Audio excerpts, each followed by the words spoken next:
Hello, everybody. My name's Milan Starcic. Welcome to Freedom Rising, a podcast dedicated to empowering individuals on the journey to personal growth, lasting serenity, and freedom from addiction. Tune in and join the movement. Your journey to freedom starts here. We neither represent, promote, or demote any 12-step program or organization. We are merely souls on the path of recovery with the desire to expand our lives and experiences and share them with you. Hello, everybody. Hello. Hello. What up? Yo. Welcome to the 241st Recovery Freedom Rising podcast. I'm Milan Starcic with my wonderful co-hosts Andrew Norman, Brandi S, and Scott N. That's right. Let's go. And today's topic is the 8th part in the beginner series, a searching and fearless moral inventory. So Andrew, would you like to start us off with what this means to you and why you were cartwheeling into action today? I would love to. Good to see you, Scotty. Good to see you. Love you, Brandi. Love you. Good to see you again, as always. Yeah, Milan, you already know what time it is. This is a good one. I'm so glad we're hitting this. First off, welcome newcomers. The beginner series. If you're new, you never have to pick up ever again, even if you really want to. If you really want to, you never have to pick up again. You can get your life back. And a big part of this is what we're going to talk about today. This is where we get our life back. As I really started thinking about it, becoming fearless through a moral inventory. When we hear step 4, I'm just going to read it. We made a searching and fearless moral inventory of ourselves. That can sound really intimidating for a newcomer. Just that right there. Like, what does that mean? A searching what? Fearless what? Moral inventory? What the hell does that mean? And when I think about it, before I got here, it sounded like punishment to me.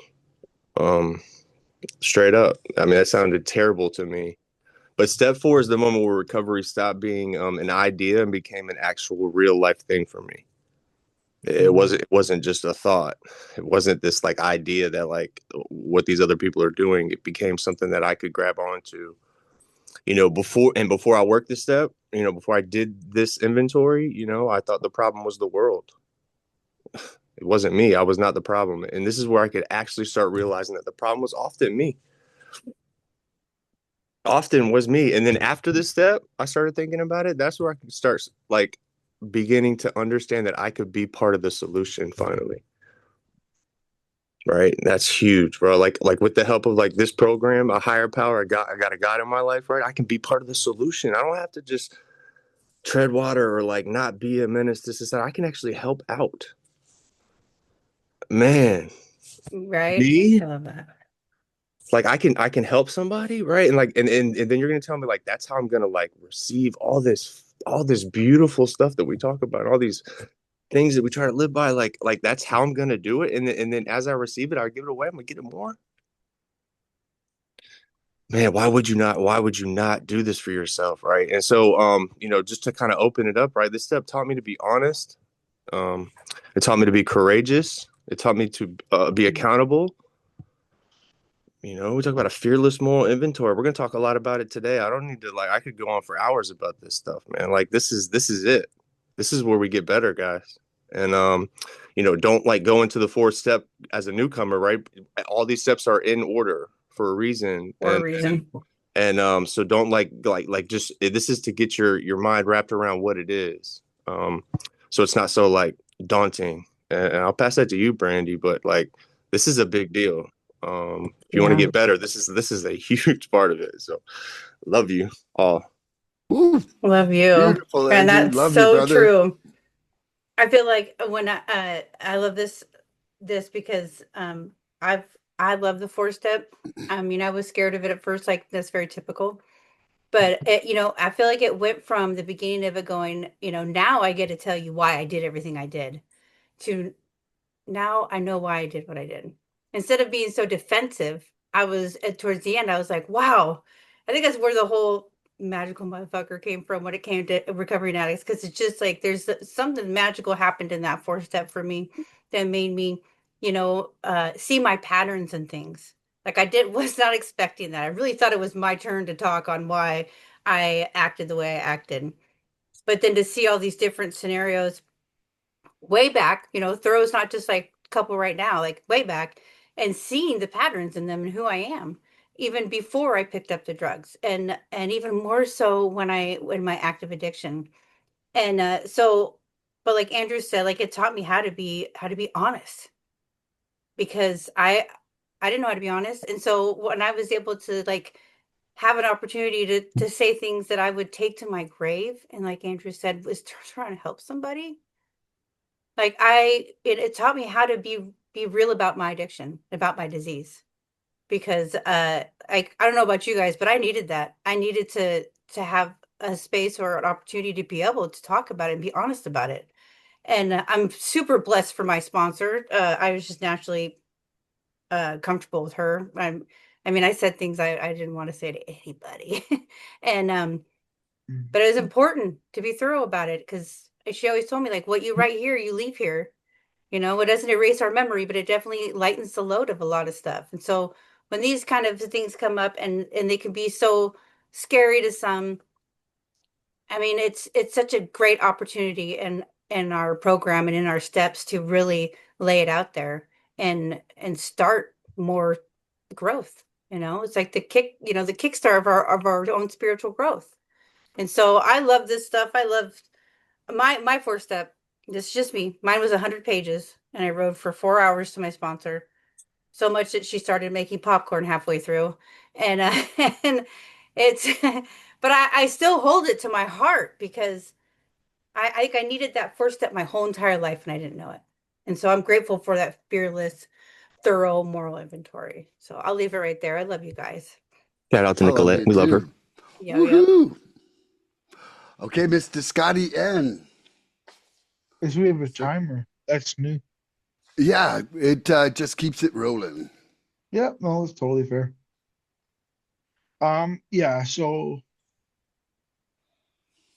when I was looking at step four, the first time, I wasn't really afraid of it because the stuff that was the real, like what's been mentioned, right? The real bad stuff, the take it to your grave stuff, the stuff that brought me shame, guilt and shame. That was stuff that I was using every day to beat the shit out of myself. Sorry for swearing. For for for taking me down and changing uh, how I felt about myself. So for me, there was a lot of freedom in putting that on a piece of paper and being able to look at it and be like, okay, you know, this is real. I did these things. These things were done to me. This is just something that happened. And like was mentioned, like it kind of took a lot of weight off my shoulders, right? And um, I think of for me, the scariest part of step four was step five, right? That was so doing the inventory because aside from numerous occasions I blacked out, I remembered usually what happened and what I did and how I did it and who I did it to and stuff. So, but to be able to put it down on paper and like Brandi was talking about, like going behind the scenes and being like, okay, I did this. Where did I learn that behavior, or how long have I been using this to act out? Stuff like that, right? It gets really, really heavy. Just to So the first step, my first fourth step, my first NA fourth step, I used I wrote part of my this is how much I feared step five, is I wrote part of my step four in code, right? So I that remember you people telling will, us about that. That's wild. yeah. So if somebody found my notebook, T9N. they wouldn't be able to read it. It just wouldn't make any sense to them, right? Um, That's awesome. that's how much I was going to take to the grave those things. But I'll tell you that I didn't take it to the grave. I talked to somebody about it, and that was a life-changing moment. Mm, Not just recovery changing, but life changing. To be able to say that stuff and be like, okay, maybe that's not so bad. You know? yeah. And it allowed me to get outside help for some of the stuff that I deal with, which was big as well. That's awesome. I Beautiful. Man, love that. Yeah. I'm just so grateful we're all here today. I just I love you guys, and I know that all three of you haven't haven't feared steps, you know, and it is the program of action, right? Mhm. Hmm. And you know, if step one is really getting us in contact with the reality of our addiction, you know, and step two is connecting us to a source of power, and step three is kind of a commitment to change. Well, step four is the awareness of what we need to change, Yeah. you know, Mm. and Nice, and nice. and you know, it's kind of the first movement in that process of clearing away what's blocking us from the sunlight of the spirit, right? Like, and it's you know, it's like the practical application of step three. You know, if we're making that decision, Yeah. now we have to actually start looking, because one thing for myself is I will never change anything I'm not aware of. And if I do, it's by mere random chance, Yep. you know, Hmm. and I love how, you know, to anybody who's new out there, the first thing they ask you to do is to start finding your resentments. And that's actually the biggest ego trick in the world, because everybody's like, I got Let them know. resentments. Let them know. That's I got me. Let them resentments. know, That's You know, Milan. like I me. was ready. I was like, line them up. Like, I'm I'm gonna gonna get some get thank them. you. I'm gonna get some sorries, bro. I'm gonna get some Yeah, sorries I'm after gonna this. get some oh stories. man, just tell my story right now. That was me. And so, you know, we have to surrender to the fact that we're going to see some uncomfortable things inside this process. And, Hmm. you know, in the eyes of loving completely, we can't truly love a self inside us that we're hiding from, Hmm. because Yeah. we're really, you know, we're hiding a lot of things in our delusions. And, you know, it's a loving act of self discovery that, you know, that identifies what's blocking us from that freedom that Mm. that's rising up, that we're trying to go to. And I'm going to leave it there, because we got lots of great That questions. was I Hey, beautiful. love, oh, yes. you know what that made me think of, Milan? Is like it'd be really hard to play hide and seek by ourselves. Yeah, exactly. I always Do won. you always win or always lose? I mean, Like Oh, go hide I'm and I'm winning. I'm there. winning. I'm winning. I'm winning. Imagine trying to play hide and seek by yourself. You can't do it, that's funny. You can't. bro. That's what we've But been we trying played to hide and do, seek with our minds. bro. That's I that was is a mind blowing thing to me. It's fun. I was gonna say I'm schizophrenic, so I might be able to figure that out. Scotty be like, bro, I gotta Yeah. figure it out. Yo, come over here. Come over here. Let me show you. Let me show you how He's to like, do I it. got no clue where I am. That shit is Yeah. funny. That is so funny. That is so Game funny. is so Be like, see, hard. look, Yeah, I that's got great. myself food. That's so awesome, bro. Yep. I love you. I love you, Dre. I love that. It just popped. As soon as you said that, I'm like, bro, trying to play. I was like trying to play I'm nice by seat by myself. Can't do it. Yeah. So look, I'm gonna ask this question. We got to get into it. So I'm gonna just go ahead and Do start it. off with this brand dizzle. What was I Yep. most afraid of discovering about myself when I started my moral inventory? Hmm. Man, you know, I gotta say, it's the very beginning, it was like Mom was saying, you know, I didn't think I had to discover a lot about myself except for how I was the victim. And so when I really started to dive into it, I was scared of the honesty that was going to come out of my mouth. You know, like I was scared of realizing, like, you know, the stuff that we just go about our day that we have buried so much that it just barely floats in our mind. You know, it's not as it's heavy, but it's we've just I trained myself to not think about. And I was scared of that stuff. I was scared of like ripping off a band-aid. You know, and that early in my recovery when I first my first round, it was like I didn't realize to move towards my issues, you know, and I was like, this feels like a natural resistance of wanting to do this. And but I took all suggestions. Take suggestions. I tell you, that's the biggest suggestion I can give you. and and I still and it was, you know, writing it down was one thing. And I didn't read anything after I wrote it until I read it out loud. Because I didn't want to feel like I had to alter anything because I could do that. I was Hmm. good at sugarcoating things. and I just wrote it down raw. There were some paragraphs I couldn't understand, but I got to it. I was able to, decode it, I guess. But it's, the biggest fear was just the who am I? What am I going to find out at the end of this? When I realized this wasn't a pity party in writing for myself, from myself, uh, what am I going to see? And the patterns I was able to see was definitely the end game goal for me. Halfway through, I realized, I got through some easy ones, and well, they weren't like, they're not all easy. I shouldn't say that, but I got through some ones that weren't as heavy as some of the people I put on there towards the end, and I started to realize that I didn't really need to be scared about this. Like, this is for my recovery. This is how I'm going to be able to do things differently. My way has not worked in the past.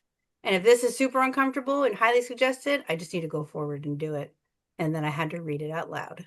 And that was scary too, you know, and since getting clean, like when it comes to something serious, I want to make some eye contact. And so that made it even harder because I needed to say this stuff to someone else.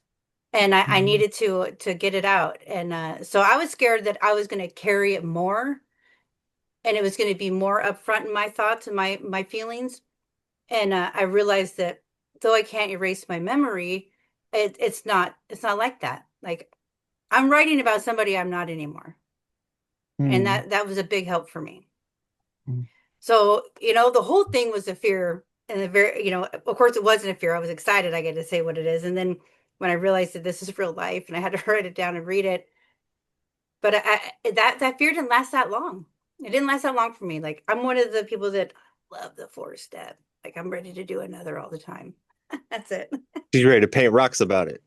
That's right. I just painted a rock the other day. Hey, through the pen we see the light, Miss Brandy. That's what Sean tells Yeah. me. Through the pen we see Yep. the light, man. Allows God to start reading that shit. Yeah, my All right, sponsor says healthy people move towards their problems. yeah, And yeah, I'm yeah. like, that's my goal. That's what I Looking for want. solutions, man. We're looking for solutions. All right, Scotty, I'm coming Yep. to you, young man. You ready? Yes, I am. What were you most afraid of discovering about yourself when you got started with your moral inventory? Tell us a little bit about that. So I think for myself, I was afraid that I wasn't going to stop writing, if that makes any sense, right? Too Like much stuff. That's awesome. Complete I'm sense. like Yeah. Yes. I don't like if I open this box, right? What am I gonna find? When am I going to And stop? yeah, and for me, I guess, I wasn't afraid. I guess if I'm totally honest, I was worried that I would find out that I'm broken beyond repair. That was my fear, Oof. right?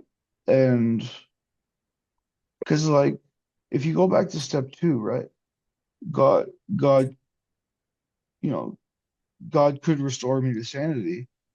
The dude created the universe. I'm pretty sure he can do with me a little bit of sanity, right?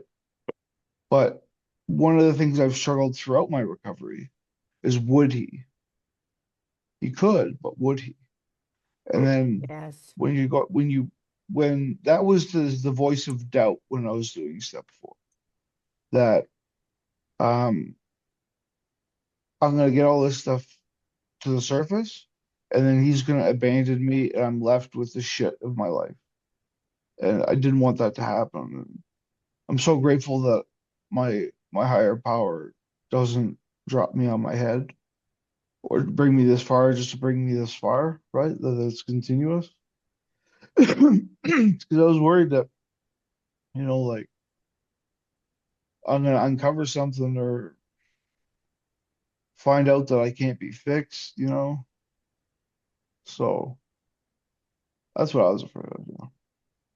That's so much identification there, Scotty. Gosh, man, that was beautiful. I didn't really understand that I had a problem with that too, where it's like, when am I going to stop? Like, if I start Yeah. this, it might not stop, and I can't come back from that. It's really really cool. Milan, you ready? Yes, I am. When did you, sir? What was the most of when? What was that? What were you most afraid of discovering about yourself when you started your moral inventory, Milan? So I, you know, um, I misunderstood what it was at the start. So let's just be honest. I was actually really stoked to get all these resentments out. Like I was really happy that finally there would be the lineup of apologies coming on the left, single file line. Please leave to the right. This is all I Don't had get to any. do. This It's is like what I had to do the whole time. I know, but Yeah. you know, once I got into it, there was definitely fears, like you know that I was, that I was the worst. You Mhm. know, like that nobody else was as bad or as broken as me. When Scotty said that he was unfixable, like I literally had that written down right now. Like, but when he Mm. said that, I was just like, I thought, okay, like, what if I discover I'm broken? Like, what if I discover I'm broken beyond repair? And, maybe I'm one of those unfortunates. They had at the beginning of the AA, there are such unfortunates, and I'm like, what if I'm just an unfortunate? Like, what if I am just one of the not fixable?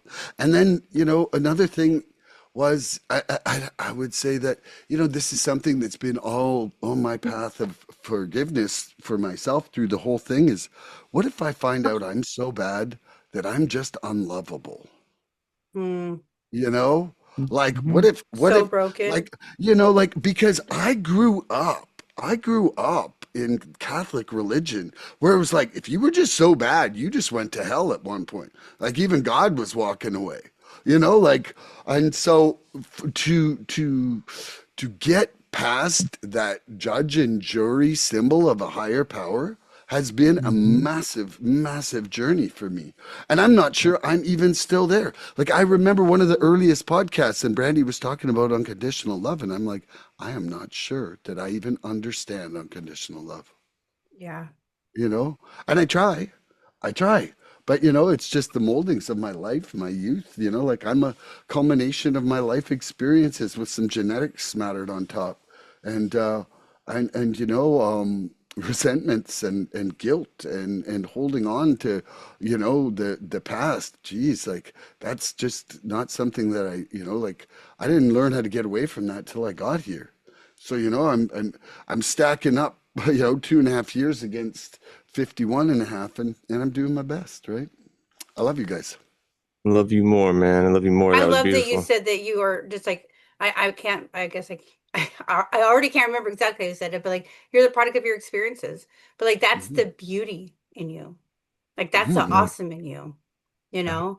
Maybe it wasn't the awesome in you for a few years or whatever, but it is really like if someone asked me like what would you change about your past if you could? I'm like, I don't think I'd change anything.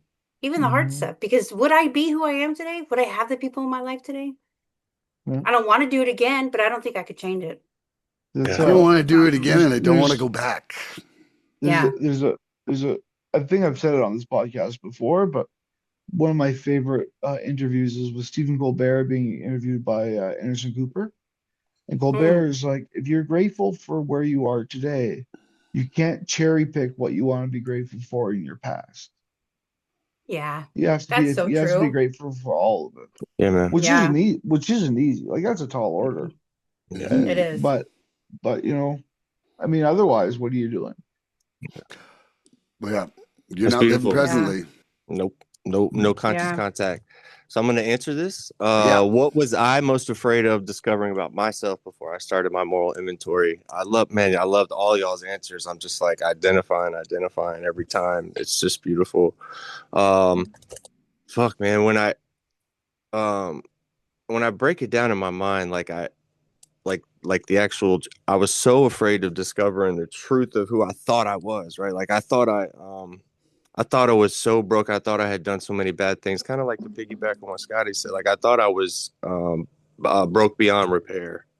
Mm, I didn't think there was really any coming back from some of the stuff that I had done. And so, um, I it was a slow roll into doing that moral inventory. My biggest fear was that if I really looked at myself honestly, I would confirm everything that I had believed about myself coming into this thing. Everything. And then if I wrote it down, all those resentments, um, that would, all that shit that I feared, it was just too much damage to change. I felt like if I actually put it on paper, that that now it's actually real. And then like all that bad shit, it's not just I felt like it made it set in stone that I was this terrible person. And it wasn't about reliving the past, right? As I think about it, like I use drugs to escape those memories. But I had a fear of like losing that identity of who I thought I was. And you know, once I got everything on paper, I thought that I almost felt like I would feel worse, and I didn't, right? There was relief there. There was relief. Um, you know, the truth was hidden, and I was able to bring it to light, right? And through that process, you know, that's where I found myself. I was reborn in step 4. You know what I mean? Like I was actually reborn after burning this thing down. I could rebuild this thing back up again. Um, you know, I felt so defective before step 4. I felt like I was like my brain wasn't operating on all, like they couldn't really connect the dots. Um, but this is this is where I learned who Andrew is again. This is where I can actually find out who the real dude is, not on substances. And you know, 3 minutes is not long enough for me to hit this answer because I haven't even really got started. So I'm gonna like leave it at that. There was too many things. It was just the whole thing. The whole thing, you know, really, I feel like if I did that, if I really looked honestly at myself and looked inward, that I would just confirm all these negative things that I had always thought about myself, and it did the opposite. You know, it relieves that stuff. You know, it makes you to where Magical. it's magical. It's a beautiful process. You know, again, they're all in order for a reason, right? Like I feel, and then in Scotty, and this is where my brain was going is we're doing all this it's all in love. It's all in love for ourselves, man. We gotta love ourselves to do this. Gotta do it. I'll pass it. I had too many thoughts, man. Too many. I love that. Couldn't even hone into I it. was always like, we guys talking about like being too broken. I'm like, I'm an addict. It's what I'm going to do. I Yeah. remember saying that to my husband. Like, Take me or leave I me. gave up. Yeah, this is just what it is. Like, Yeah. I don't know how to change. Yeah. I was using when you met me or whatever, you love me then. Like you gotta Yeah, love me now. yeah, Yeah, I right. used the "you changed, I didn't" Yeah. excuse Yeah, for fucking 21 years, man. Yep. Yep. Yep. yeah. So Fuck, right? Oh I'll my pass goodness. that. Yeah. All Okay, right. Brand, you got a question for Scott? I do. I do. Okay. Scott, how can recognizing our part in situations help us change? Hmm.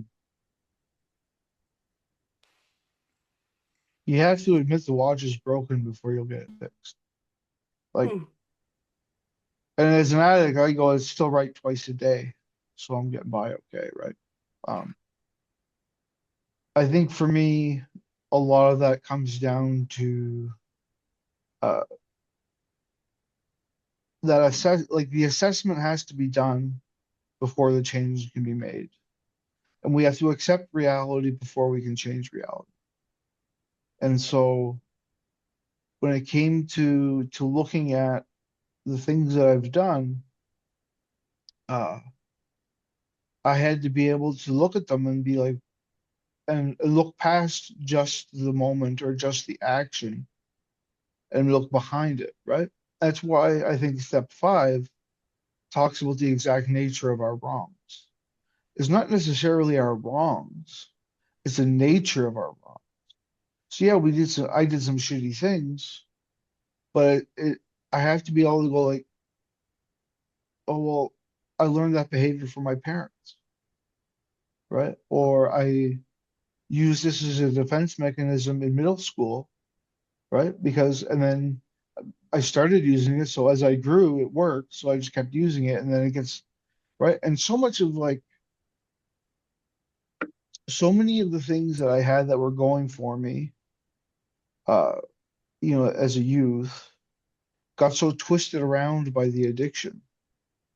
Hmm. So a lot of my behaviors were like twisted versions of something that used to be good in me, but now it's twisted. So I think that's where I feel with that.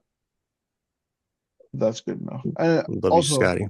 I'm afraid that I don't have any questions today. That's okay. Good thing We got you. I got We That's two. our got middle you. name. That's our Just- middle name is questions. Just throwing that out there. Crazy. I got backups. You Sweet. know, it's funny you said that. I love that watch analogy. I had this watch that I wore that didn't work because it was so pretty. And I was like, finally, and someone asked me what time it was, and I was Like like, hanging on your oh. wall, hanging on the wall. It was like this, like cool hippie looking watch, and I'm like, what, someone finally asked me what time it was, and I was like, oh, it must have just died. Look at my watch on the wall over there. Right? That's about where it goes now. That's great. That was a great. I did appreciate your answer. My daughter wore Okay. glasses that weren't real glasses when she went to college. And then she thought it made her look smarter. And then she would actually go when she forgot them, she would go sit at the front of the class to keep this gig Oh alive. my God, she was I'm not locked in. kidding. She was dedicated. She's all in. That's That's awesome. That's what we awesome. do. She's Yeah. just like, oh, she's Hey, smart. She'll get an A on that test. She's got glasses. Yeah. You know what's funny about that Man. is they say glasses make you look smart, but you have to fail a test to get them. Come Whoa. on. Can we end the podcast on that? That was That's so so amazing, good. bro. That was That's mic so drop. Right there. good. Man, my foot hurts. You dropped the mic on my foot. That was Scotty. good. God damn. Ow. That's like a little bit mind blowing. Like, wait, you're right. We That do. was unnecessary, Scotty. You had to hit me like that. That is too funny. Okay, do I ask you, Milan? Yeah. Okay. All right. How can recognizing our part in situations help us change? Well, I would say that, awareness is the vehicle for change, or it's the starting point of change. And if I don't see and recognize my part, my ego is going to keep all the blame on you. And it's real insidious. Man, I was just completely deluded before I could see my part. And also too, it's kind of like, they say, don't think about climbing the mountain, just think about taking one step. And when I see my part in something, it breaks this most evil being in the universe down to Milan's angry. Milan's intolerant. Milan's unaccepting. Like all the things. And I had them all. Like I was, a prolific writer in my first step 4. But, so I really think that being able to be aware and it also too, it allows me to not see myself as such a villain.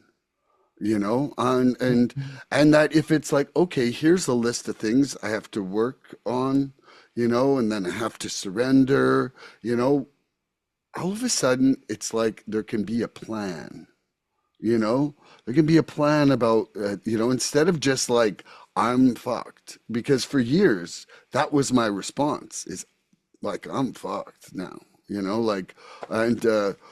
I know that that's pretty much 2 words of perpetual procrastination, but it was true. Like there was just so many times where instead of even knowing that there was a solution, instead of even looking for a solution, I chose going one step closer to death.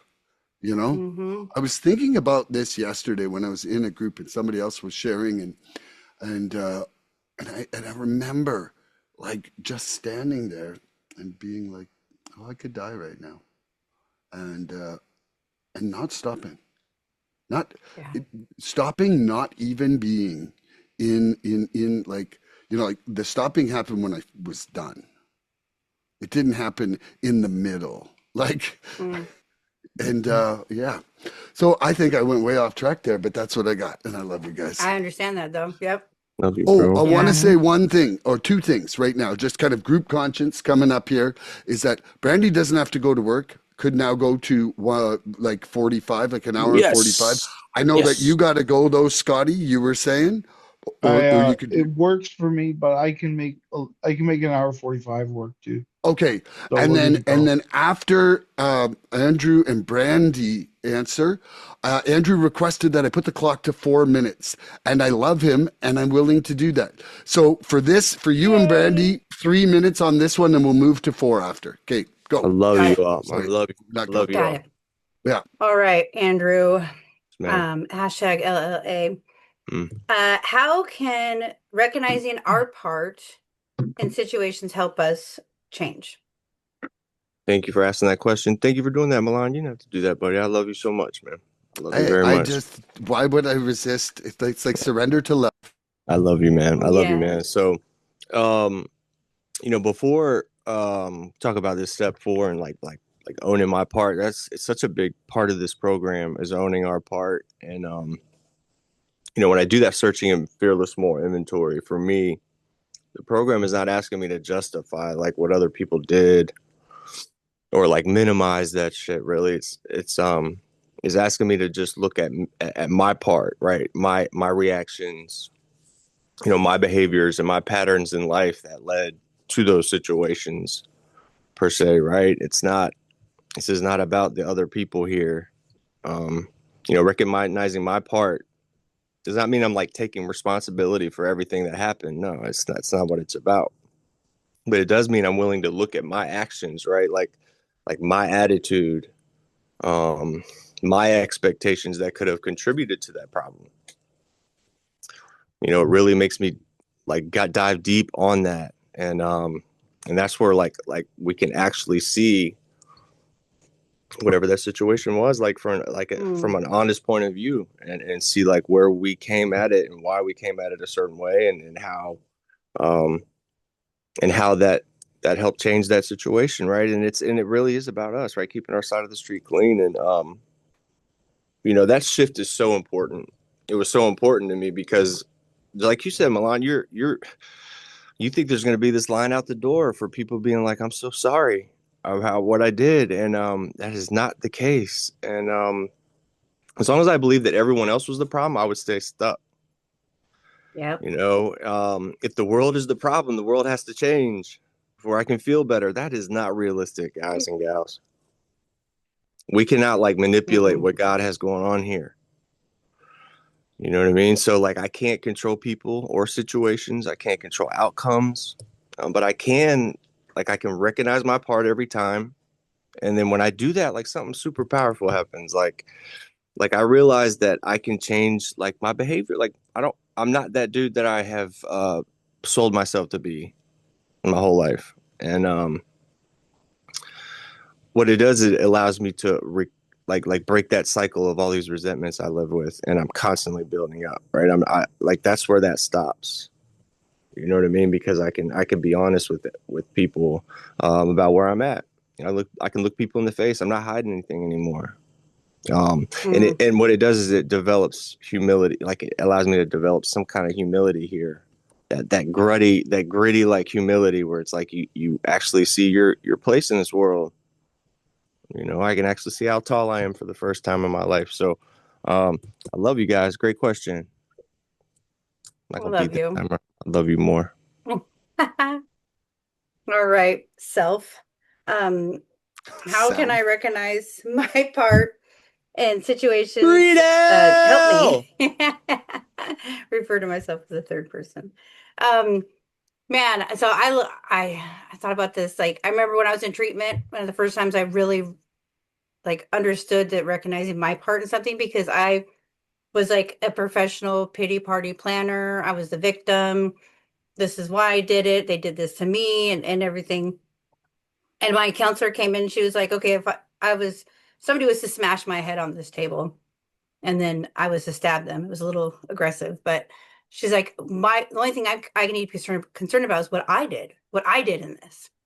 And I remember hearing that the first time and realizing like to just look at my part in something like just, I'm very visual and I just wipe everything else out. What did I do? And man, did I get called out by myself. And it made going through a lot of the dirt that I had built up a little bit easier to sift through because what's my part in it? And I've had to use it. Like one beautiful thing about the 4-step is that you can do the 4-step after you complete the steps anytime. I had this lady I was doing some work for, and we didn't have an agreement on like how I was getting paid, and I was so mad at her. I was like, I got to do a 4-step.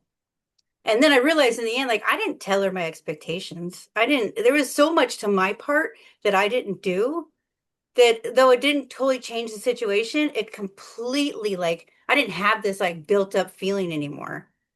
Like I couldn't, I totally understood what I did wrong. And and so with that, like I try to practice that a lot, like I'm married and got kids, and so I got to use that a lot. And even if it's mental or with my sponsor, like what is my part in it? And it really does, it has allowed me to continuously see my patterns instead of like, because none of this work is one and done. And this doesn't work like that. The point is to use these tools outside of the steps also. And it's helped me in my relationship on how I look at things and how I see things and how I respond to things. And so, like even with I don't have a relationship with my sister, but I've been able to look at my part in things. And again, it may not always change it right there, then and there, but it definitely changes me in a growth way that is I can't even put words to it. It makes a big difference. And I think about that in my actions because I'm about to think about what my part is later. So I better think about what my next move is before I have to sit here and look at it like that. But I'm grateful for that because it really has helped me grow. You grow up being a victim and always getting pity. That was one thing I got from my steps. I was really good at getting people to get people to feel bad for me. And I don't like when people feel bad for me today. I hate it actually. So I can't stand it. I can't stand it. I can't. My family puts me in a bubble because I'm crippled in a sense, should I say? And I What hate does it. what does growth stand for, Brandy? God rewards our What is willingness. yes, yes. Ooh, That's Bro, exactly yep. And that's so true. So true. So that was my question. love love it. you. Okay, Andrew, you ready? I got a question. Yes. Okay, the AA Big Book suggests that an inventory is a business like appraisal of the self to identify liabilities and assets.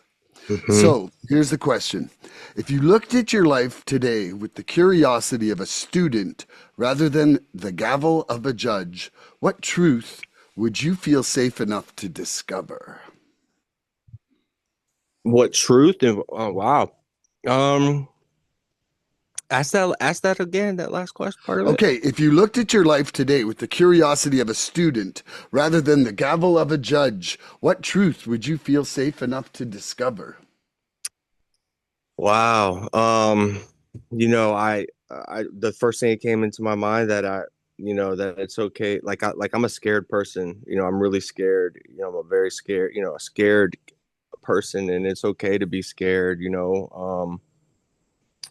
When we're doing things that we've never done before, when things are new, there's a layer of being scared that's, I mean, it's healthy.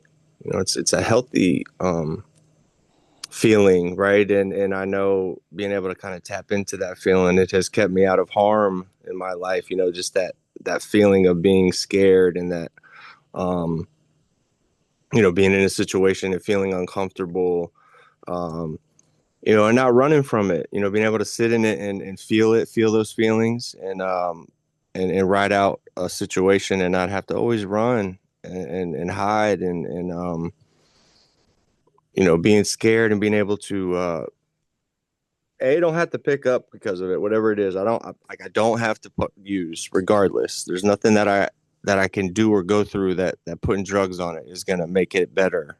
Right. I've said that before. Like, never met anybody that said they put drugs on a situation and made it better ever. Still to this Um, day, ever. So I don't have to use over it. Um, but like being able to be in my feelings and not feel broke, not feel like there's no coming back from it, not feel like nobody's here to help me. Um, those are things that people deal with every day. Like normal aliens, I mean, they go through shit every day, right? They don't have to like blow the shit up like I used to do. yeah. I'm ready to tear it down. Like if it was not in my schedule for the day, if I didn't have that going on, if it was something that came at me sideways, bro, I was ready to tear through it. I've lost jobs on a whim, like just because that situation didn't cater to me at that moment. I'm like ready to fuck you, I'm out. And I'm just lucky that I didn't do like I first of all, I'm lucky I didn't hurt myself. I'm lucky I didn't Mm. hurt somebody else. I'm lucky I didn't kill somebody. You know, like you think about the times driving drunk, fucked up, like all these bad Yeah. decisions that we make, and we just kind of fly through them, and like as long as we're alive on the next day, like it's okay. Bro, that is so scary. That is so scary. We hear all these stories about people, like, you know, you hear the story about people getting in accidents, and just shit happens when people are effed up, and we're just some of the lucky few that made it through, you know. And just being able to be here in a program where I can own my part, be an honest person, and like when I do bad shit, like I'll own it immediately, and we can laugh about it, right? Yeah. Like I have friends now that I thought for sure would be my enemy, but I prayed for them, and eventually it comes back around where like they hold a lot of weight in my life. These people that I used to despise, or like I didn't like the way they handled themselves, right? Like I have a lot of learning to do. I don't know much of anything. I might talk a good game. I might look good, sound good when I'm doing it or whatever, and I'm faking it until I make it or whatever. But I don't know much of shit, Milan. And the more I find out that I don't know, like we talked about this before, that stems off of that. All the shit, I don't know anything, bro. I don't know anything. And so when I can be honest with myself about that, bro, like it's like life is just way better. Life is way Mm. better. It is, you know what I mean? Like everything just kind of happens a lot more naturally. So I don't even think I answered the question, but I did That was beautiful, answer though. the way I wanted to. And I love you so much. I think we've never really answered the I questions know. exactly. I know. Don't tell him. Don't tell him. Don't tell Okay, him. I love Brand. that you said that. I love that you said that you don't know, no, I don't want to know everything, because if I know I everything, know. then what do I have to learn? And I Boring. all of a sudden have this like urge to learn since I've been in recovery. Boring. Yeah, man. Yeah. I think I you think could spend our, a billion years and not yeah, learn everything, man. yeah, The more I start to learn, the more I see there is to learn. And Yes. I yes. love it. I I like love that. it. Mhm. I love okay, it. Bren, if you looked at your life today with the curiosity of a student rather than the gavel of a judge, what truth would you feel safe enough to discover? Man, what truth would I feel safe enough to discover? Uh, the truth, I guess, really. Um, I think it would be to get down to it, it would be like my character defects and stuff. Because I didn't think that I really thought when I got clean that I wouldn't have any character defects. Like I would, the person that like lied and manipulated and gaslighted and did all this messed up stuff, like would just be gone. I mean, I didn't do all that stuff when I got clean, but I lied, that's for sure. And I was afraid to tell the truth. I was afraid to like to to get that part, like, because it's one thing, like if I had to get past that whole, being able to say what I've done in the past, but like then I got to keep going on that way. And I got to keep going on in an honest path. And it wasn't easy, at all. Ironically, it's like, like I never went to stores and stole, but you hear people like they don't stop that when they get clean. They have to work on that also. So, it's something that I felt like I had to be taught how to be honest. And thank God it was in a student, kind of way, how you're saying it, because I wanted to learn. I didn't want to just have lying be my go-to. And today, it's like I could still like not want to tell the truth, but that means I probably did something I shouldn't do. So I just need to tell the truth and not do that again. And so that was something I definitely wholeheartedly had to be taught how to do. How to, like, I didn't when I lied through my whole addiction, so I didn't know how to be honest when I needed the help, and I've lied through my whole relationship, so I didn't know how to be honest when it was time to work on it. And I'm grateful to be able to have, a space, like my husband and I today, we talk about things like I talk a lot. He doesn't process his feelings through words. I do. And so it can be a lot for one person, right? But I get that opportunity today because I've been able to be honest about stuff. And yeah, we're so different. We're so different. And resentments for sure, because I thought that there were things that were like, like resentments were like entitlements. And I had to realize that's not what it Mhm. was. And I didn't realize the expectations I had on people. And I've heard this, it was expectations or premeditated resentments. Yep. That's a Mhm. game changer for Mhm. me.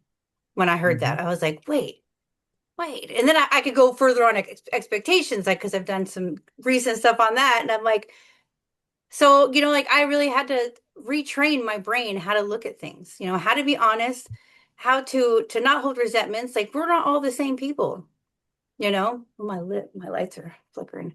We're not all the same people. And I always say, like, could you imagine if like five Brandy were running this? Like, That would be I don't dope. know. That'd be dope.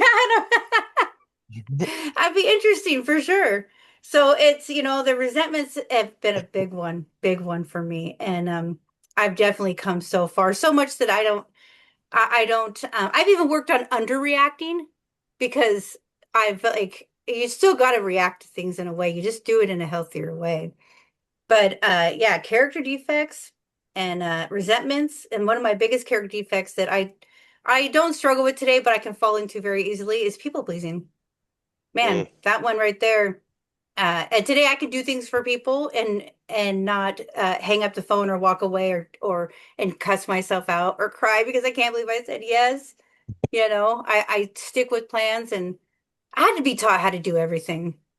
I used for 30 years, and I didn't know how to get through any moments. And so I love this program so much because it gave me that time to be able to learn how to be a functioning part of society and in my house. So I think that answered part of it, but I felt really good about it. I think so too. We should do a podcast on people pleasing, I think. Oh, we did. Yeah. Oh, we did. Did we? Yeah. Yeah, Oh, hell yeah, we I did. think we did. Yeah. Hell yeah, Yeah. we did. We please the people so much, we Come don't on. remember. Come on. Yeah. Okay, Mr. Scotty. If you looked at your life today with the curiosity of a student rather than the gavel of a judge, what truth would you feel safe enough to discover? Well, I don't know necessarily what truth. But I think the advantage of looking at it from the eyes of a student is that I won't be judging myself on my actions that have happened. And this question made me think of something too, is that in some ways, my following fourth steps have been more difficult than the first, right? Because I'm looking at stuff that I've done clean. I'm looking at things that people I've wronged when I'm being cleaned, the ways I've wronged myself, even in my recovery. So, and the way I look at it now, I don't know if you guys have like a junk drawer where you are, or like I have a junk drawer, and I also have an everything basket that things go into. Yep. And when I think about doing a fourth or a 10th step today, it's almost like I take that out and I'm just going piece by piece through this, right? And it's like, is this serving me? No, I got to get rid of it. And am I really going to use these two batteries of, these two D cell batteries have been in there for a couple of years? Maybe. Maybe. Yeah. Maybe. Yeah. And like, and it's like, oh, so for me, I think the advantage of doing it as a student is that you'll actually learn about yourself. You won't just condemn yourself for everything that you're keeping in that basket, right?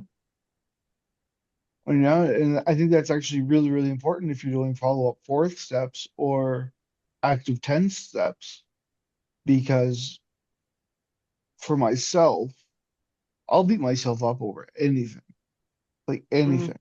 I can figure out a way to get the dark cloud out of the silver lining to to beat myself up about something. So I think that's where the student, I like that, looking at myself as a student, right? Finding out what's real. Gotta teach a class on Scotty, I guess. I don't know. I love how you said that. Take the like dark that. cloud out of the silver line. Yeah. That was hard. That hit. Yeah. I like that a Thank lot. you, Mom. Thank you. Ooh, I love you guys.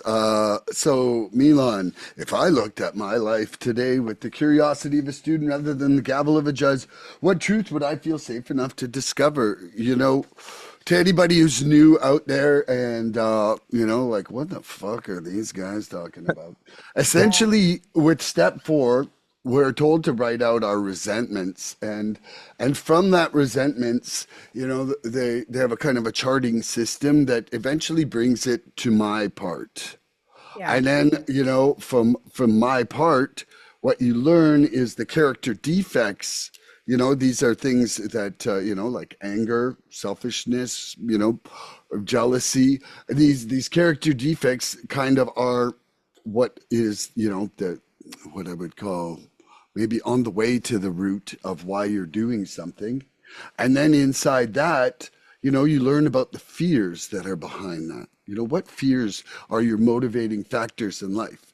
Because for Mm. me, this journey has been about taking a life that was run solely on fear into a life that's run on love.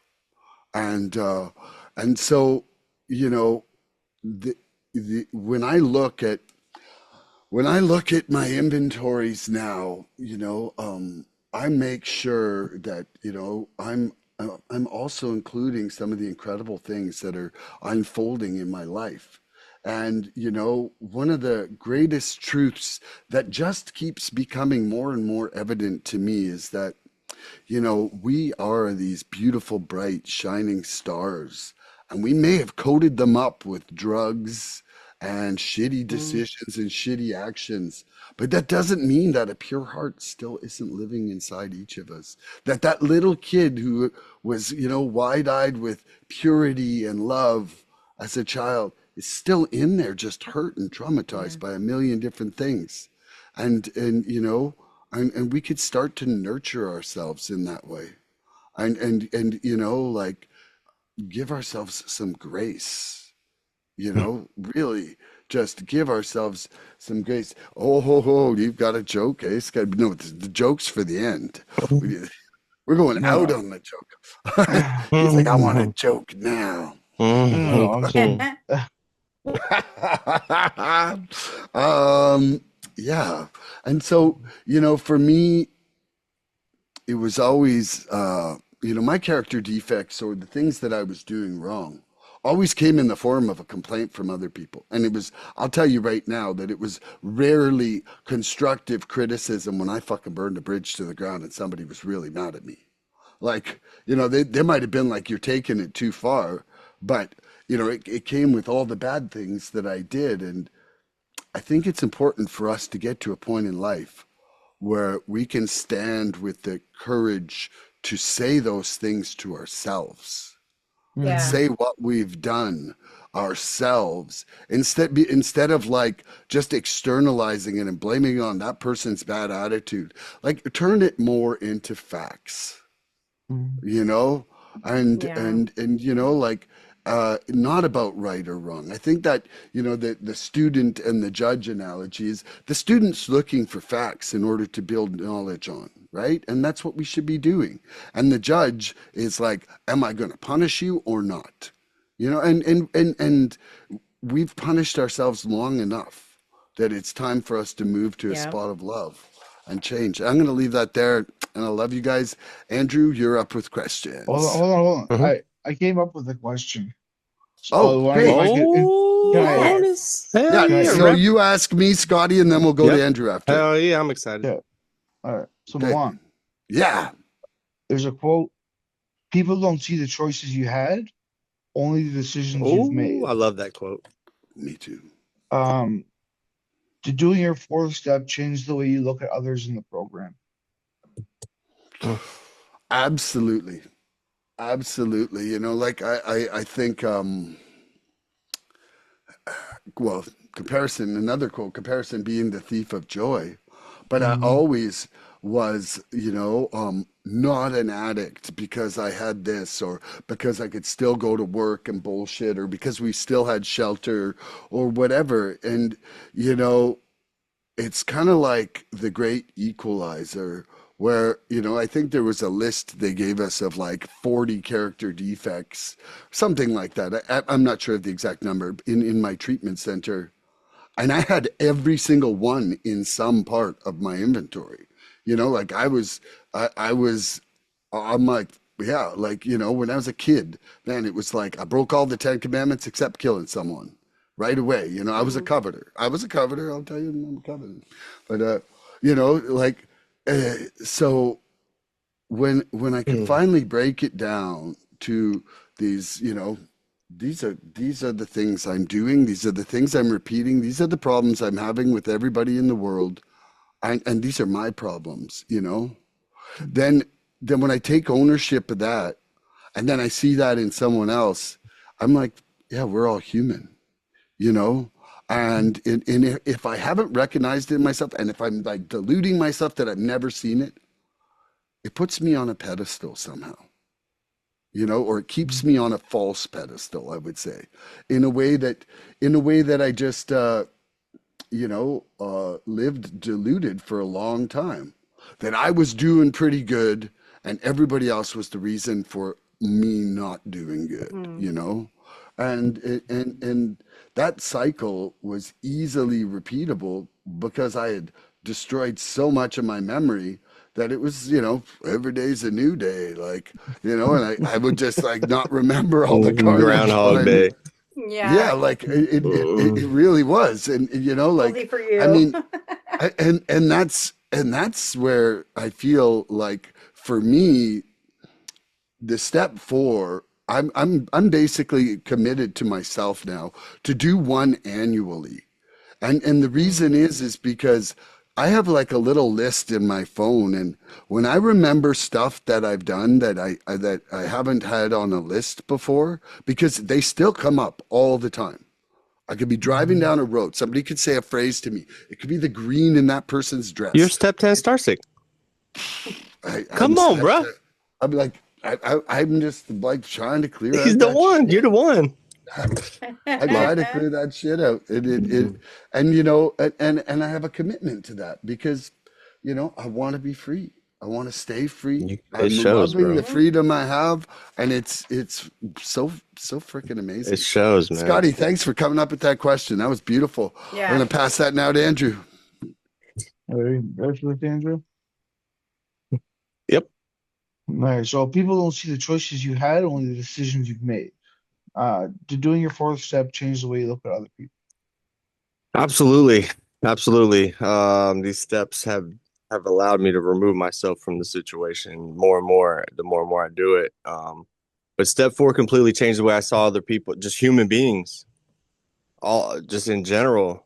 Um, Before I came like into recovery, like my perception was just heavily shaped on all these resentments that we talk about, my fears and all my expectations of other people, which people never live up to expectations. I put expectations on people, and who am I to do that? You know what I mean? Like I'm just, as soon as I put an expectation on somebody, I'm just asking for problems in our relationship. I'm not meeting somebody where they're at.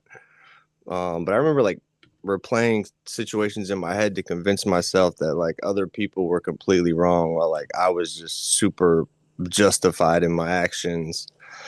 And I would just play that shit into reality for me, and I just felt like if I just played this thing out, it would be the way I needed it to be. That's crazy, isn't it? But you Yeah. just like you're just gonna like ride this thing like Tom Brady. I did not deflate that football, bro. I did not deflate that football. I don't give a fuck what you say. You can't tell me nothing. When like, bro, come on, Good. That was man. good. Bro, like I like go down fighting and wow, I did that for so long. And the step work, this step specifically has allowed me to like when that shit happens, like I get super uncomfortable. And Mm-hmm. like it doesn't allow, like God doesn't allow me to do that anymore. Like unless I just have no, I'm totally confused in the situation. If I'm knowing what's going on and I'm lucid and awake and not sleeping and dreaming, like I'm awake, I'm gonna feel a certain way, and and that's what recovery has given me is the ability to Yeah. feel a certain type of way. And that's where that pause comes in, right? Pause. What does pause stand for, Scotty? Pray and use step 11, right? I can step back and I have space now. I have space in between that thought and that action where I don't have to be destructive. You know what I mean? I don't have to like control the situation to make it mine anymore. You know, I can absolutely actually finally meet somebody where they're at, right? And keep my side of the street clean, right? If my debris blows over into your yard, I'm gonna come pick it up and Yep. apologize. Because like then when I see you tomorrow morning going to work, like we're gonna be like, what's up? You know, there's not gonna be any like, fuck is your trash in my yard for, bruh? You know what I mean? Why are your kids' balls in my backyard? You can't keep them shits in your yard. Like all those little things play so much a big role into for me, because I just would do that to everybody. I would just allow my shit to just blow over everywhere, right? And I just was never right with anybody ever. Yeah. That's why I was just ducking and dodging. I'm always dodging, ducking. Yeah, I can't stay for too long. Why? Because I don't have to fucking talk. I'm gonna have to answer for something. I don't have Yeah. to be like that no more, man. And this right here, this step, you know, gets me right with like being a whole person. Every time I show up, I'm who I am. I'm not like no angles, no excuses. If I'm like late, it's because this is why. You know, 1 + 2 = 3 now. Finally, I used to be like, well, you know, 1 + 2 to 4 to 6 till we get to 7, and then we're gonna get back down to 1. I don't have to do that no more, man.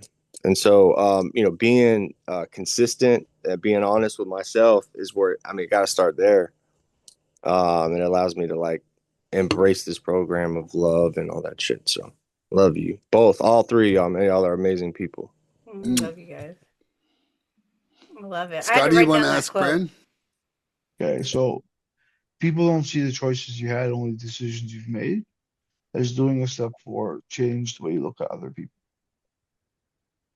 It really has. And especially when you broke it down with that quote, because like we all had these choices, and sometimes they weren't choices that we wanted, and they weren't like they were told to us, not like, given in a way like, hey, what's your choice? It's like you don't really, it's shit or shittier. And sometimes we just gotta, we pick that higher shit, and to someone else it may look like, you could have done different, you could have done better. Like like my husband says, he's a normie, or AKA alien. If you don't want to do drugs, don't Alien. do drugs. Like that, those are the choices. You don't want to do it, don't do it. And instead of being able to look at like the ones that I made, these decisions that I made, first of all, sometimes it's all we're working with. We don't know any different. I think that like there's a point where we obviously make our own choices no matter where we come from, for sure. But sometimes we don't know the difference. And some of the choices I've made seemed so natural because it's what I grew up around. And I Mhm. find that when I meet other people, and I think that this right there has helped me with humility a lot, because everybody just acts a certain way for a reason.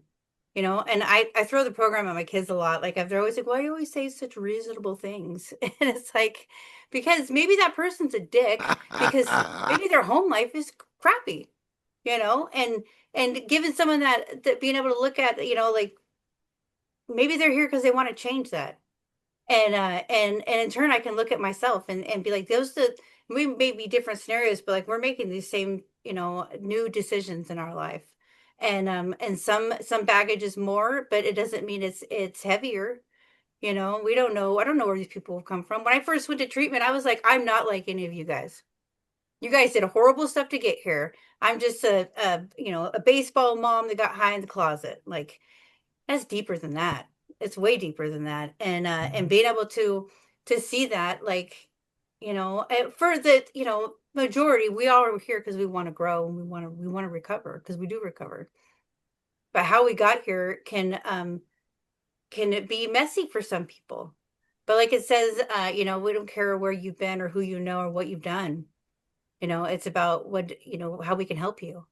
And I feel like that helps, sift through the fact that, like, there's doesn't matter, like, 'cause this is the decisions you made, but whatever your choices are, like, this is today though. This is what we're going to do today differently. And it's helped me so much. And I gotta say, Andrew, I'm a very visual person. Like I say, and talking about like cleaning up, you don't leave your trash in someone else's yard anymore. Like, I don't let my dog shit in other people's yards. Like, and if I do, if he does, because you can't control it, like, I clean it up. I That's why do. they And make I get mad. bags. I get mad if people do this. I'm like, you better get a bag and clean that up. I Don't find keep myself cleaning walking. up Don't other keep stuff. walking. Yeah, don't keep walking. You see him better look pull it around to back see if up. anybody's watching. I'm watching. Look, Right? me, I'm watching. Right? People So put it as in a thinking of bag that, on our road and leave the bag of poop. I see that. Yeah. Hold on I'm a On like, like second. I'm like, trails, you there'll be already a pile of bags of poop. Where I'm in like, the what are you world guys does this doing? happen? in Canada, right here, Man, like in on my Washington street. too. I'll send you a picture next time I I see would you. hand Just deliver leave it it to their and yeah, mailbox. Just Yeah. put it in their right? mailbox. But like, Right? why not just let it melt to the ground if you're not picking That's it what up? I'm Like, yeah. put it in a Yeah. bag, and then it's like, Yeah. and To then it sits there preserve it for later. months. You're preserving it for Yeah. later. They're Yeah. little Later. poop preservers. I Poop hate those preservers. people. Yeah. Do not love So those people I very will much. probably always look at it like that now. My side of the street is making sure my Ooh. dog don't shit in other people's yards. Yeah. And so And if I like you're one of that. those people doing that, don't do it. don't do it. Don't Never. do Don't it. do it. Never. And I gotta say real quick, I think about you, Milan, whenever I do take my dog to the bathroom, not necessarily when he goes poop, of course, but like I try Me to be too. patient because my dog likes to go in a couple different spots now. And I'm like, Brandy, it's okay, give him his time. Like I need to be Milan. patient Yeah. and let my dog go in a couple spots. And so yeah, How does that make you feel, I Milan? gauge my day. I'm like, oh my God. I'm like, my brain is here with my dogs. And I'm like, yeah, I know. I'm like, this isn't gonna go well for other people. Like, like no. Milan, I was just know walking when in the Brandy's snow. I was when walking her in the snow in dog. my slides today. Yeah, I know. I'm thinking about you.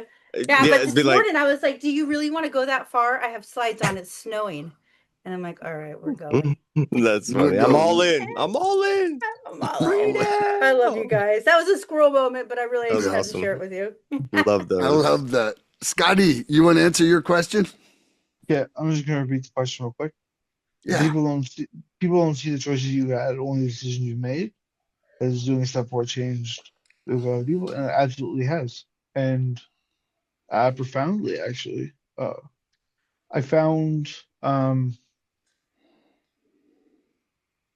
don't really like talking about length of cleaning time, but I found that uh, a few years ago I was starting to getting really judgmental in my uh, in meetings and thinking I knew other people's recovery better than they did, which I didn't, right? And thinking about they should do this step or that step, or their sponsor's trash, or their trash, or whatever, right? And I learned it was a dark place for me. It's actually coming back a little bit, which is why I thought of the question. And I think that the solution is like Milan was talking about, whereas if I approach them like a student instead of a judge, Mm, because we've all been through shit to get here. Like, I don't know about you, but I didn't come into yeah, recovery because my life was roses. yeah, I thought Right? Diane was great. yeah. It was an option. Yeah. So, because we all have something to offer each other, you know? And this is okay. I'll end with this. Uh, so I have a friend in the program, and then he's an older gentleman. He's been around a long time. We were talking about something, I forget what. But we were talking about difficult people in the rooms, right? People that rub me the wrong way or rub him the wrong way or whatever.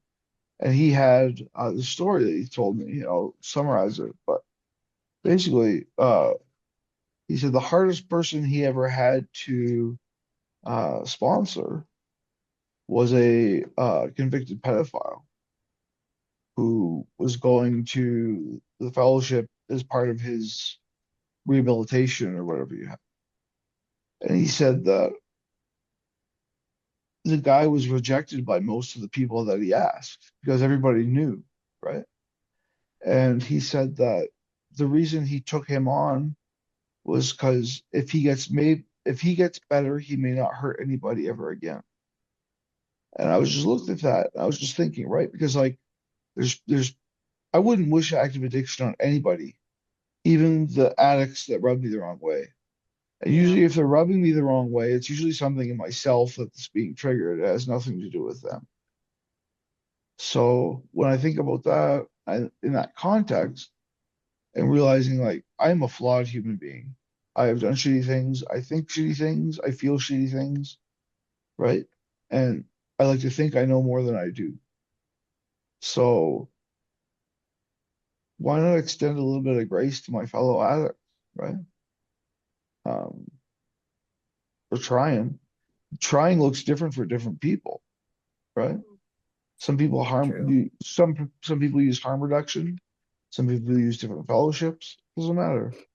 We're in this together, right? NA literature says it's better to work in cooperation than competition. Mm-hmm. It's true. That's Very what true. thank you. That sure brought up some interesting feelings inside me, and I'm like I would that would be a really hard one for me. That would be a Mhm. really hard one, man. Okay, Yeah, Andrew, you want to ask Brand a question? I do. I want to say, what does GRACE stand for, Scotty? I don't know. Gift received and cherished every day. Nice. What does it That's also a good. stand for? Gratitude restores a conscious energy. That's my two for Grace. I Love you love guys. it. Woohoo. Thank Had to you, hit you with Joe. that, Scotty. You're very welcome. You ready Mhm. for my question? Yeah, Me, right? Who? Yep. Yeah. Brand. Brand Dizzle. So what did you learn about fear while doing your moral inventory? What did you learn about fear? Oh, I've learned I had a lot more fears than I realized.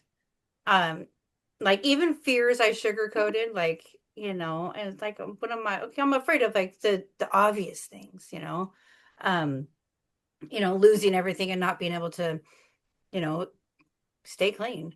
And but I had like a lot of fears. So I learned that in my OCD, ADHD brain, and everything has to be perfect all the time, uh, is that it stems back from like years ago when my because my husband we did use together for a while when we first got together. And it's so silly, but I this was a big thing for me. I realized like when we got clean, I don't know about him, but I slept for 3 days. And I woke up and like everything was so messy. And I was like so overwhelmed. And so I had to like go back further and further. And my sponsor was like, well, why do you feel like you have to clean? Like, what do you, because I would build resentments and stuff like that. And I'm like, I don't know. I realized that like it stems from that. It stems from the fear of it, if everything falling apart. And even then it didn't fall apart then. But I like had these fears of like, my world being messy. Cause I always say if it's messy here, it's messy here. And then I realized that like I'm putting that into like I keep it clean, things clean because I'm a control freak. And if it's this one way and it stays like this, then I'm okay. It's gonna be okay. But if my world gets a little bit messy, whether it be, literally or not, I'm afraid I'm gonna fall apart. And it made so much sense to me. And it's really, I don't know, my response is really good at getting me to go back another chapter, back another chapter. Let's go back another one. Let's see where that comes from. And I lived in a chaotic house when I was growing up. And so it was like all these things and this fear that I have today that it stems from a fear I've always had of my life falling apart. And I can control it today by how if my house is clean. And Mhm. but I've backed up a lot. I'm like not such a freak anymore. I mean, I think I am actually. What am I saying? But She's a freak. She's a yeah, I freak. can't help it. I even got an ADHD cleaning planner. So it's like I just like things to be in order. And but fears of not being good enough, like, or how Scotty was saying before, like, fears of being more broken than I thought I was. Fears that, like, even though God loves me, is he really gonna do I love myself enough for him to help me? And yeah, I had a lot of Mhm. fears. I had a fear that this wasn't going to be my, and this is just for today, of course, but this, that I wasn't going to get it the first time, or that it wasn't going to stick. I had a lot of fears of surrendering and taking it back, because that's what I did. So, like, those kind of things I didn't acknowledge as in, like, my list of fears, until I really started to dig a little bit deeper. And it was the fact that I was scared of myself. I was scared that I didn't trust myself. And it's an important thing that I've learned to do. Like, I don't stand on an ego or anything, but learn to trust myself. And with the fears, knowing that I can get through them. Like, if I'm afraid of something, like they say, get uncomfortable. And so I don't know. I don't think I really answered the question, but I I had a lot more fears than I realized, and they were deeper than I realized. But when I've learned to move forward into my problems, it doesn't seem as scary. Like, I want to know what I'm afraid of. What can I change? So That was a perfect answer, Brandy. Talking I about feel that like I was started going a little perfect. bit of a rant, but AKA perfect. All right, you ready? You ready? Why am I so off now? Scotty, you're asking Scotty, Scotty. you ready, young man? I am, sir. What did you learn about fear while you were doing your moral inventory? Hmm. Learn about fear. I think, well, here's an acronym for you. Fear is face everything and recover, right? Yes. So Let's go. I I felt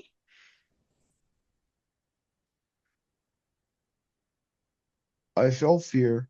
I think though, so one of the things I've been taught for a long time, was told many, many moons ago, is that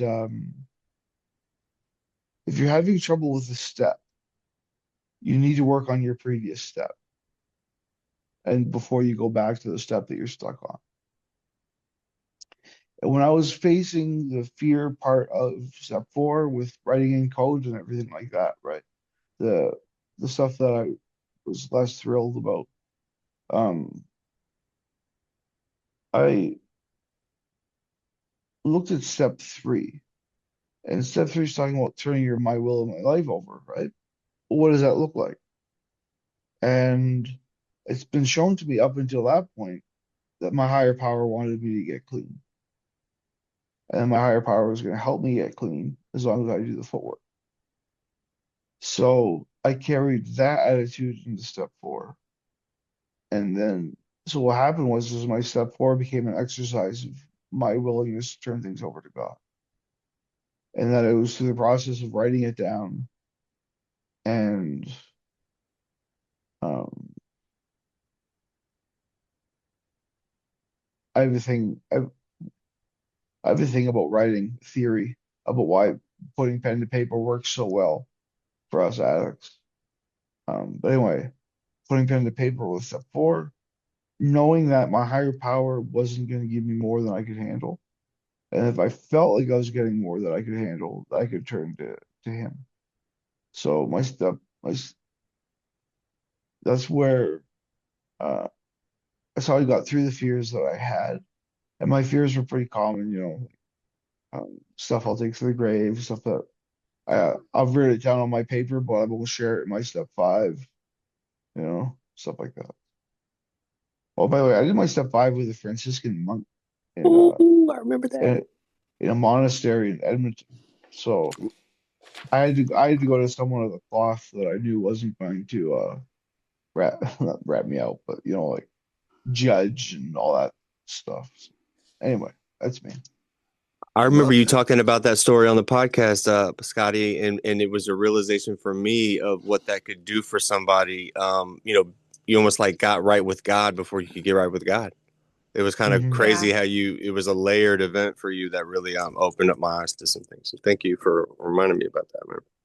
You're welcome. All right, Brent, Milan, you ready? Oh, yeah. I want to know something. What did you learn about fear while doing your moral inventory? Just a little bit about that. Woo! You know, they say that most of our discomfort is a fear of losing what we have or of not getting what we want, right? And I think like kind of my journey with fear, something's been kind of I realize a big point of this whole program for me in my life is about learning to want what I have, not getting what I want. Mm. You know, Mm, and that journey of kind of love and gratitude, and that comes when we start moving away from fear and being more motivated by love. Like I was a lot more afraid of things than I thought. You know, my fear was manifesting in anger, in intolerance, in lack of acceptance, and it was, dishonesty, everything. Like I was afraid if you really knew me, you wouldn't love me. Yeah. You know, and that just that in itself is just rather a position of, you know, of like self-loathing and lack of self-love inside that and that a lot of my fears for myself, you know, were kind of coming from my childhood traumas, you know, like, and I've said it on this podcast before, but I'm going to say it again, you know, for like I grew up somewhere really rough, and my solution as a child was to eliminate so I can walk away. So as soon as I felt attacked, I would attack back. And that just goes, you know, and then when it stopped being physical, it just becomes verbal and emotional. You know, it's like, and so try to squeeze in some constructive criticism when I'm fucking punching back as fast as you're Yeah. letting something out of your mouth. Yeah. You know, like it, and that's a complete fear response. And then also, you know, one of the things that I really didn't even start to understand, you know, it's probably like the last maybe 9 months. You know, it definitely kind of maybe started at the Great Resurrendering last year. But our nervous system, from that perpetual lack of sleep and drug use, gets into this fight or flight mode where it's just like we literally are physiologically going to react with fear to everything. Mm. And it's just like, you know, resetting my body, exercising, sleeping right, eating right. And it's like a massive, like right now I've been doing for the last month and a half, I've been doing sauna and a cold plunge at a friend's place. Ooh. And I'm telling you right now, it is resetting my entire metabolism and nervous system in a way that I could never have imagined it to do or anything to do in my life. And I highly recommend that for people out mm, there, you mm. know, who have been through addiction and trauma, is to sweat it out and like, you know, one of the things the cold plunge does is it teaches you the importance of control, self-control in uncomfortable situations. And I'm telling you right now that that's exactly what you need to have to go through the steps thoroughly. You have to have Mm. that same strength where those moments where you're going to shiver or run away, you walk through the fire. Yeah. And that for Hmm. me, that's been necessary. And I love you guys. Going to leave that there. That's a great I question, love Andrew. that. I love you more, Milan. And I think it's just because y'all up in Canada don't have much better to do than to do stupid, crazy stuff like that. So y'all are just wild. I'm I'm gonna Hugging just give your bears and balls an all. ice bath when I see you. I'll just like get a Yeah. bucket with ice your balls. I agree though. Yeah. Like the hot and the cold, open up the pores and stuff like that. I agree 100%. That can be so therapeutic and helpful It's when like you, changing the flow of my whole body yeah, right now. because when your I gotta body's tell you not guys uncomfortable, yeah, it just a yeah. 30-second story about that real quick. The hot and the cold. One of the best thing it's hard for me to get my husband to like, you know, to like I got you good kind of thing. He was in the shower and I flushed the toilet and it made the water really hot and then I dumped ice water on top of him at the same time. Ooh. And it was probably I was just bringing it up the other day. I'm like, that's probably the best I ever got you. I'll never do it again because it would ruin it. But it was like I felt so bad and so good at the same time. Yep. He's in it, and Oh, Brady's like, She's like in there like my wife's a dick. He's like, I'm cold, I promise, honey.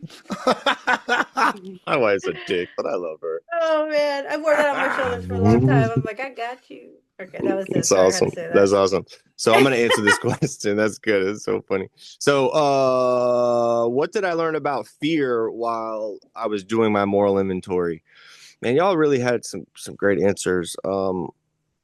Man, fear. And, I heard addiction is the fear of pain. We got a lot of fears. I got one for you, Scotty. Future events already ruined. That's my new one. I think I've told you that before, though. Future events already ruined. False evidence appearing real. Those are both good ones. What I've learned, man, like for me, fear, and this is the answer to the question. Fear loses a lot of its power when I'm willing to be honest about it. When I'm willing to like name it, Right? put a name on it, and be honest with it, it loses a lot of its power. Like a lot of that power goes away. I feel like for me, I ran like at the very thought of whatever fear happened, I was running. Right, I wasn't even trying to wrap my brain around it. It was like the hot fire, fear. Right, like I wasn't having it, and so like that never really allowed me to develop a strategy for fear as a person growing up. Like and so the more and more I used, the more and more I just didn't have to ever like mess around with it. You know, like like you talk about FAFO. I was never fat. I was never fucking around and finding out.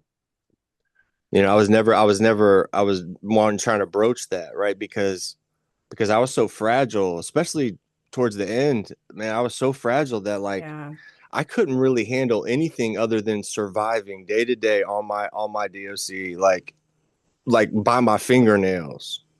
Yeah. So like if something else came in there that like that threw that wave off, like bro, like that shit was not good. Like I couldn't handle it. And that's where like it like probably a couple times it just broke me, you know, and I ended up in detox, you know, that's why I get broken. But then on the back end, I never had a program to work, you know, or see, that's where like I'm just so fucking grateful that I stayed long enough to, you know, don't leave 5 minutes before the miracle happens. You hear all that little shit like that, like, cause it's true, bro. Like eventually, like a miracle is first off, if you're clean like today and you like stayed clean and you want to be in meetings and not use for whatever reason, that is amazing. Yeah. Like that's a big deal. And you should like be so like unbelievably proud of yourself for that alone, you know, but like, you know, there's so much more that can come out of your life, right? And I remember like really struggling early and thinking like, y'all want me to do this fearless and moral inventory, bro? Like I can't, like I'm staying clean. I'm not using today. That is all I got for you. That's all I got. Why are you asking me to do anything else other than just hold it down? And then you realize you get a little bit of clean time. You start realizing that like it's all a part of this whole thing, right? It's not like we're asking you to do it's not like we're asking you to do a homework assignment. This is just so that you're not feeling like this coming into this meeting every day. Like this will lighten the whole thing. Like your life outside of these rooms. When you step into these rooms, you're gonna be able to breathe a little bit better. This is part of this process that we talk about, like trusting the process and just knowing like people 40, 50 years clean that've been doing this every day. And so if we can just try to do that, right? Like things can be a lot less like tense for you all the time, you know? That's where like we can just breathe a little bit, right? Like this is such a vital part of that and relieving that pressure and that stress of like nothing, like things that are gonna come across our table. We've been through way worse. Like you're gonna be able to handle it if you come into it honest and you're being a good person. Like you're gonna make it through that. It's gonna be okay. And it just lightens that load, the whole thing, for fear. So sorry. Love y'all. I love you. You're Oh, you're muted. Okay, I got to put 2 minutes on the clock for this round just because and then heading into Yep. work. But I love you guys. Brandy, you want to ask Scotty? I have an excellent ending question then. Okay, Scotty, what advice would you give someone who is afraid to start their inventory? Hmm, Great. that's a really good question. Uh, I guess um, I would encourage them to look at their spiritual fitness. I know that for myself, whenever I'm doing something that can be mentally or emotionally taxing, I look for my spiritual fitness to see how well I'll be in that situation. So that's where I would start. This is how's their spiritual fitness? Where are they with step three? And then I would say, let it rip. Let's just take it and run. You know, Yep. I believe, and I think, Brandy, you were doing this when you said you had written so much, is that it's a stream of consciousness writing. Like there's no editing, there's no review. If it's in your Mhm. brain and you want to write it, write it. If it's in your brain and you Yes. don't want to write it. And just everything that comes into your brain, you just write and write and write and write and write. And don't worry if you're going off topic with a question or you have this flashback suddenly of you know punching some kid in the stomach in the third grade. Write that down too. You Use know, pen. Hmm. yeah, Yeah. yeah, pen. That's a good idea too. Use a pen, and just take it and run, and let the dust settle when you're finished, not halfway through. Yeah. Don't sit on it for a long time. Is the other advice I would give. That some people I think start them, get overwhelmed by some of the shit things, and leave it there. So what I tell my sponsees is never end on a hard question. Because if you end Ooh. on a hard question and you pick it back up again, you've Ooh. got a fucking hard question to Yeah. start with. Scotty, I think Start you with an just Yeah, gave easy me that's the good. question. little, that was my little trickle for the Dave on that. I Yeah. love that. Don't end on a hard question. That is, Yeah. ooh, I'm gonna take that to the grave on that one, bro. Thank you. Thank Thanks, you. I guys. love Thank that. you. I Ooh. love it. Okay, could you repeat the question, Ben? All right. So what advice would you give someone who is afraid to start their inventory? Mm. Woo!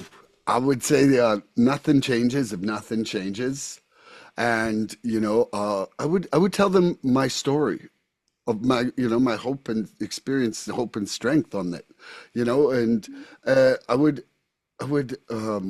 hopefully be able to convey the profound changes in my life by being able to recognize who I really am, not who I think I am. You know, and I would tell them not to take more than a week, two max.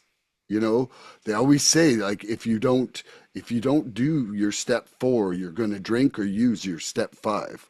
Mm. And I believe that saying is so true. I see so many people falter at that step.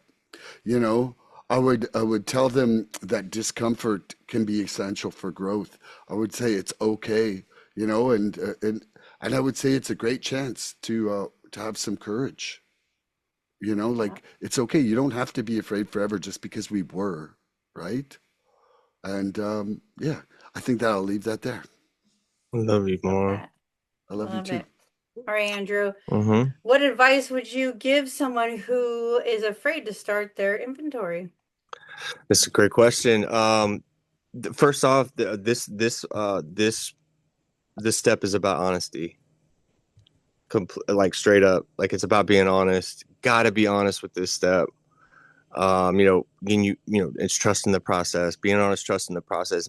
Hundreds of thousands, if not millions, of people have gotten clean Mm, doing this right here, and so it's tried and true. And so step four, obviously, it's going to be very uncomfortable, right, at times, but it's designed to help you grow and move forward. And it's not about pushing yourself or like digging all the past up and shit that's been weighing you down. It's really just about freeing you going forward. And then another big thing, this is so, so, so important, guys. There's only one wrong way to do the steps. Alone. Alone.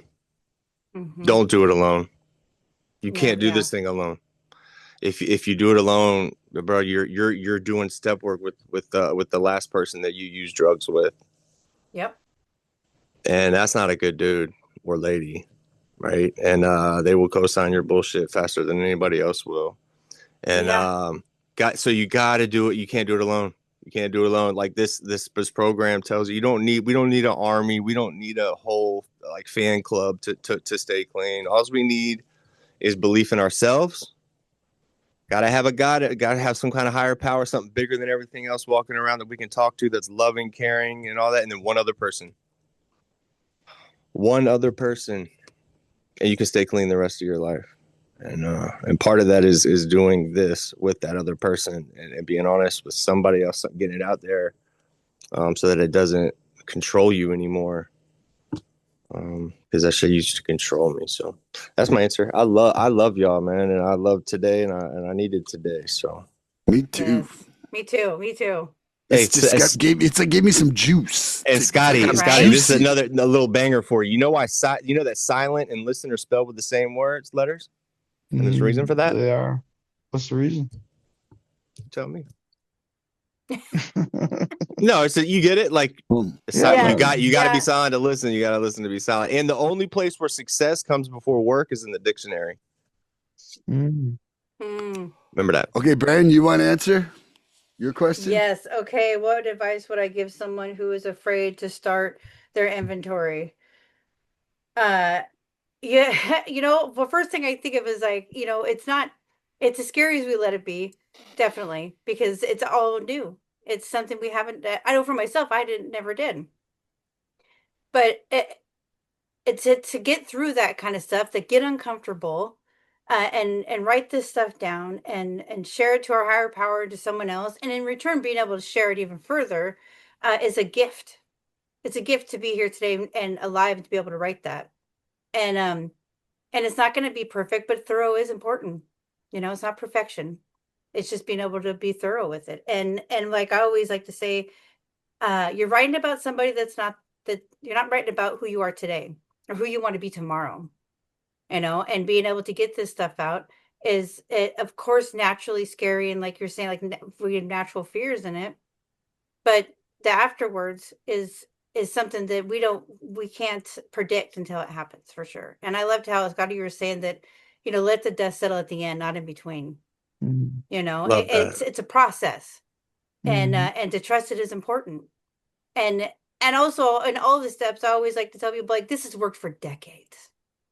I used to say, like, how are these 12 sentences going to keep me clean?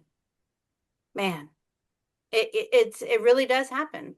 And trusting that process is so important.